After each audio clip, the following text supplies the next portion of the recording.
Nigeria. Man. Come on.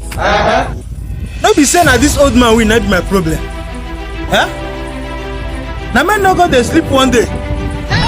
They'll give a paper inside. Sign war against Nigeria and Russia.